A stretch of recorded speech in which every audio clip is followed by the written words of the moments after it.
If you were to choose just one part of your personality to develop that would virtually guarantee your success, persistence would be your choice. Napoleon Hill suggested that there may be no heroic connotation to the word persistence, but he said the quality is to the character of the human like what carbon is to steel. Persistence is going to keep you going in the face of almost every obstacle that you can imagine. It is based upon your focus being directed towards the positive polarity in life. Now, its negative brother will bring you nothing but miserable disappointments, heartache, and tears. His name, of course, is stubbornness. So you want to stay on the positive polarity. It's a well-documented fact that a high percentage of all goals that are set are abandoned, usually fairly early. Numerous dreams fade and are lost because this one great quality has never been developed. And it's not that people don't try, they do. However, for the most part, individuals who fail to develop persistence are operating with a misconception, which very likely results from their ignorance of the law of cause and effect. That's a law that Emerson referred to as the law of laws. Now, it's generally believed that a lack of persistence is caused by a weak willpower. A person could actually have a very highly evolved willpower and still lack persistence. Build an image in your mind of a hypothetical individual. We'll let this person be represented by our mind-body illustration that we've been using. Then say this person also believes that a weak willpower is the cause of a lack of persistence. Now, this person could be attempting to win a battle that's never going to be won.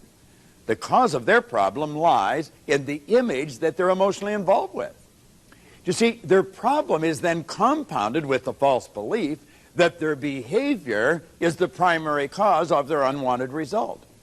Behavior is always a secondary cause of results. The primary cause of a result is the image that is firmly planted in the subconscious mind, which must be expressed in behavior. I want you to realize that. You take a look at results, you've got to clearly understand that behavior is a secondary cause. We say behavior causes results, and it does, but it's a secondary cause. The image that's held in the mind is the primary cause of results, and the image in the mind must be expressed in behavior. That's what's causing you to act the way you act. Now, if there's ever a war between the will and the imagination is going to win hands down every time. I'm not suggesting the will does not have to be developed. It does. It must become highly developed. However, the will always directs you toward the image you are emotionally involved with. Think of a person who is 50 pounds overweight. That shouldn't be too difficult for you. And you've just met this person and they've gone on a diet to lose weight. 5 years later, they're 50 pounds overweight, and they're still going on a diet to lose weight.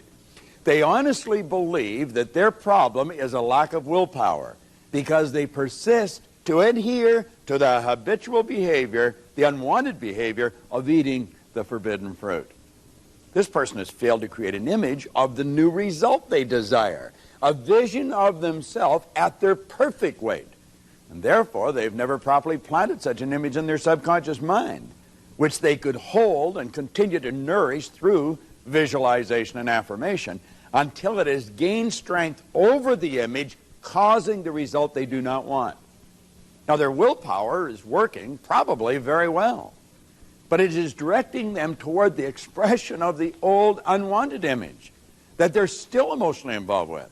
You see, the old image is being expressed through the behavioral patterns that'll cause the repeated manifestation of the old image. And they get the same results over and over and over and over again. They're on a diet forever. The individual's real problem is a lack of understanding of what is causing the results that they're getting in their life. Results they do not want. The results they're attempting to change. They view their behavior as the cause of their unwanted results. And they repeatedly attempt to be persistent in changing those behavioral patterns, but fail time and time again.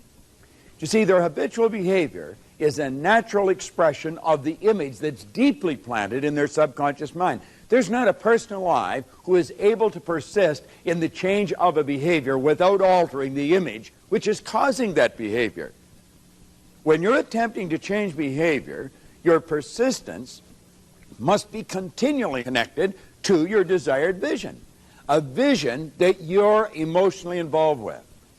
Your intellectual factors hold the potential for enormous good when they're properly employed. However, you must remember that everything has an opposite, and any one of your intellectual factors can turn without warning into a destructive, lethal enemy when they're not directed towards the results that are wanted.